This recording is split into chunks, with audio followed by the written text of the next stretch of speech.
తెలంగాణలో free bus రద్దు. తెలంగాణ రాష్ట్రంలో కాంగ్రెస్ ప్రభుత్వం ప్రారంభించిన మహాలక్ష్మి పథకం కింద మహిళలకు ఉచిత బస్సు ప్రయాణం కల్పించబడింది. మొదట్లో ఆటో డ్రైవర్ ఈ పథకానికి వ్యతిరేకంగా ఆందోళనలు చేసినా అది సర్దుకున్నాయి. అయితే ఇప్పుడు మరో పెద్ద సమస్య ఆర్టీసీకి తలనొప్పిగా మారింది.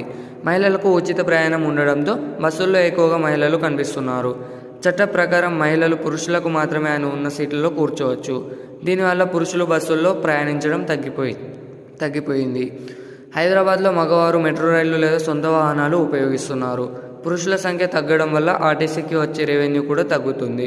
మహిళలకు ఉచిత ప్రయాణం పథకాన్ని రద్దు చేయాలనుకుంటున్న ప్రభుత్వం మాత్రం ఈ పథకానికి కొనసాగించాలనే నిర్ణయంతో ఉంది.